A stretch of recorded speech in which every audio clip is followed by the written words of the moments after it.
Hi అండి, welcome to my channel మన YouTube వంటిల్లు. నేను మీ శిరీష. ఈరోజు మన ఛానల్లో సింపుల్గా చేసుకునే ఎగ్ ఫ్రై రెసిపీ ఒకటి చేసి చూపిస్తానండి. చాలా బాగుంటుంది, మీరు కూడా ట్రై చేయండి. వంట రాని వాళ్ళైనా బ్యాచిలర్స్ అయినా చాలా ఈజీగా చేసుకోవచ్చండి. ఫ్రై చేయడానికి 5 ఉడకబెట్టిన కోడిగుడ్లను తీసుకున్నానండి. మీరు చేసే క్వాంటిటీని బట్టి ఎన్నైనా తీసుకోవచ్చు.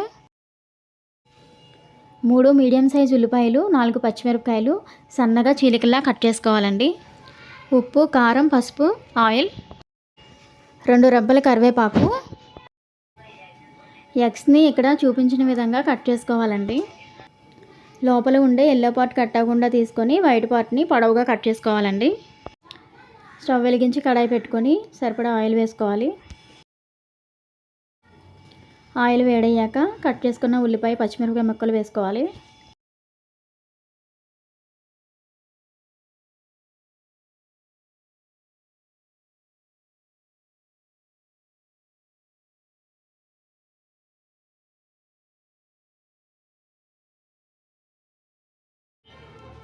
ఉల్లిపాయ ముక్కలు వేగడానికి 1 స్పూన్ సాల్ట్ వేసుకోవాలి.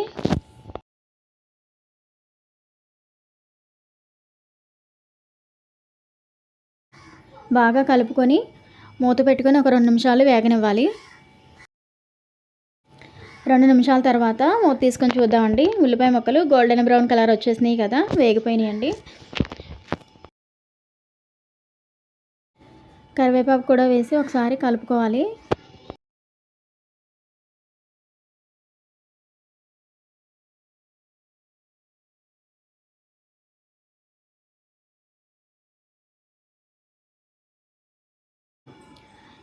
ఇందులో కారం 2.5 స్పూన్లు, 1/2 స్పూన్ పసుపు వేసుకొని మొత్తం కలిసేలాగా బాగా కలుపుకోవాలండి.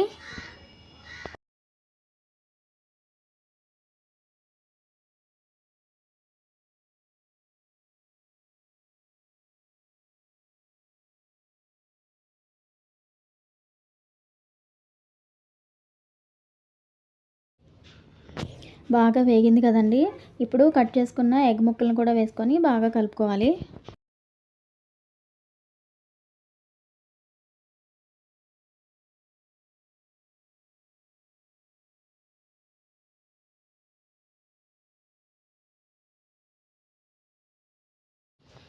మొత్తం కలిసేలా ఒకసారి బాగా కలుపుకోవాలి. మంటని లో ఫ్లేమ్లో పెట్టి 2 నిమిషాలు మూత పెట్టి వేగనివ్వాలండి.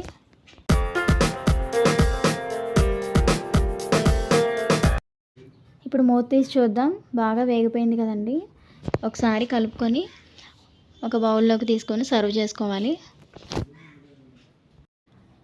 ఇందులో అస్సలు మసాలాలు వేయలేదండి, అయినా కూడా టేస్ట్ చాలా బాగుంటుంది. మీరు కూడా ఒకసారి ట్రై చేసి చూడండి.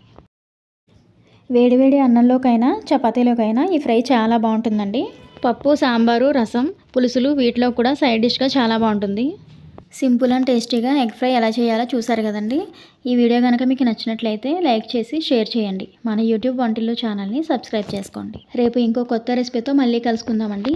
Thank you for watching.